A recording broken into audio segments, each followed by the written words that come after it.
Bonjour à toutes et à tous, je suis Aurélie Clon-Rosier, je m'occupe de l'information et de l'orientation au public pour la filière CFPTS et CFA-SVA. Je suis également référente handicap de la structure.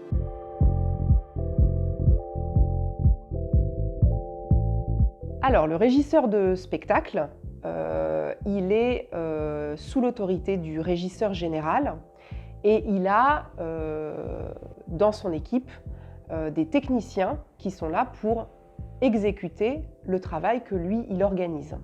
Donc, il prépare les moyens, que ce soit technique, matériel, humain. Il a un statut en général d'agent de maîtrise, qui est un statut qui se trouve entre l'exécutant, l'employé, le technicien, et le cadre, comme le régisseur général. Évidemment, c'est une structure idéale qui existe dans des lieux plutôt importants, qui existe depuis très longtemps et qui peut être adaptée évidemment si le lieu est plus petit ou si vous travaillez dans une compagnie. Et évidemment, quand vous travaillez dans des structures événementielles par exemple, cette structure hiérarchique n'est pas forcément respectée à la lettre.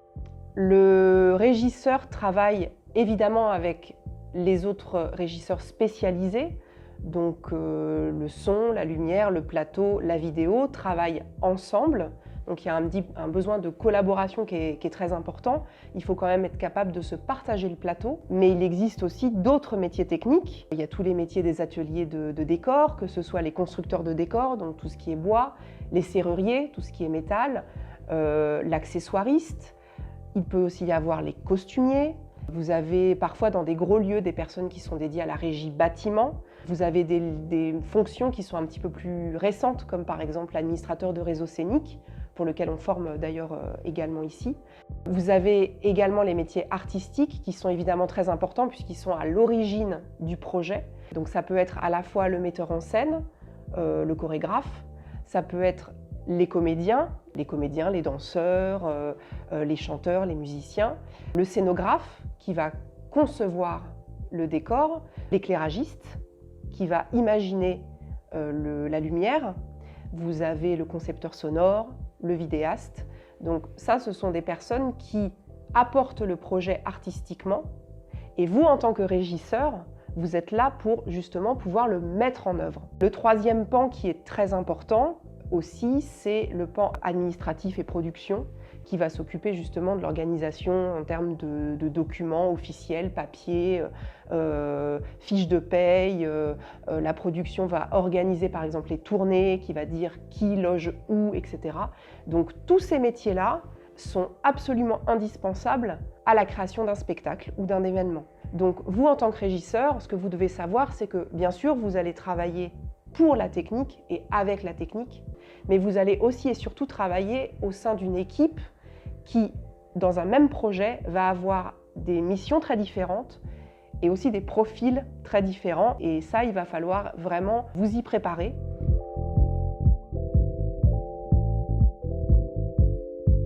Le secteur du spectacle vivant a plusieurs particularités. La première particularité, évidemment, c'est que ce sont des métiers qu'on appelle de divertissement. Alors, le terme peut paraître un peu péjoratif, mais ce qu'on veut dire par là, c'est que pendant que vous travaillez, le public, lui, vient se divertir. Donc, vous êtes forcément dans des horaires décalés. Vous allez travailler le soir, vous allez travailler le week-end, les jours fériés. Donc vous êtes en décalage par rapport au rythme, on va dire, classique des personnes qui vous entourent. Alors, l'une des autres particularités de ce secteur, c'est le fameux régime spécifique de l'intermittence du spectacle. Vous n'êtes pas obligé d'être intermittent. Vous pouvez très bien être ce qu'on appelle permanent dans une structure ou pour une compagnie par exemple, ou dans une entreprise d'événementiel. Vous pouvez très bien travailler effectivement pas loin de votre lieu de résidence, mais vous pouvez aussi beaucoup être amené à travailler en tournée quand vous allez suivre un spectacle qui va jouer à Paris, à Montpellier, à Lyon, à Bordeaux, voire à l'étranger. Et plus concrètement, en tant que régisseur, il faut aussi vous préparer à travailler dans des conditions qui peuvent être parfois un petit peu difficiles. Vous êtes amené à travailler à la fois de jour comme de nuit. Vous pouvez passer beaucoup d'heures d'affilée en intérieur, ou alors vous pouvez travailler aussi en extérieur quand vous faites des festivals. Vous pouvez être amené à faire du port de charge. Vous allez être sollicité beaucoup au niveau auditif, même si évidemment il y a une législation qui existe en termes de décibels. Évidemment, vous serez parfois soumis à des larcènes, notamment pendant les répétitions, ça peut arriver. Et pour les régisseurs plateau notamment, vous allez être amené à travailler en passerelle, vous allez être amené à travailler au grill, donc vous êtes quand même sur des hauteurs, voire des très grandes hauteurs. Donc évidemment, il ne s'agit pas de vous faire peur avec tout ce que je viens de vous dire, mais plutôt de vous rappeler qu'il peut y avoir d'énormes différences d'environnement de travail selon que vous travaillez dans un petit lieu, dans un lieu plus important, en événementiel, pour une compagnie. Ça doit être pris en compte évidemment dans votre projet professionnel.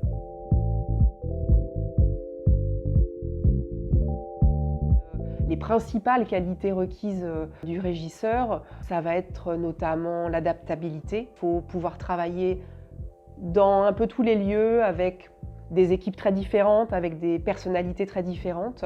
Il faut être capable aussi de maintenir une grande attention, une grande vigilance. Il faut que le régisseur s'assure que tout est bien mis en œuvre en termes de prévention des risques. Il faut également être capable de gérer son stress et ses émotions, puisque le lever de rideau, il se fait à telle heure, et c'est pas avant, c'est pas après, et donc il faut être capable de tout mettre en œuvre pour qu'à l'instant T, tout soit prêt. Mais quoi qu'il en soit, ce que vous devez avoir à l'esprit, c'est que ces métiers sont avant tout des métiers passion, et que tout ce que je viens de vous dire, qui pourrait paraître des contraintes, si vous avez vraiment envie de travailler dans le spectacle, ce sera plutôt des éléments supplémentaires de votre travail à prendre en compte, mais il ne faut vraiment pas le prendre comme quelque chose qui risque de vous empêcher, mais au contraire de vous donner envie. Donc si c'est le cas, n'hésitez pas à vous inscrire. Et si vous avez des questions, évidemment, n'hésitez pas à nous solliciter. On sera là pour y répondre avec plaisir.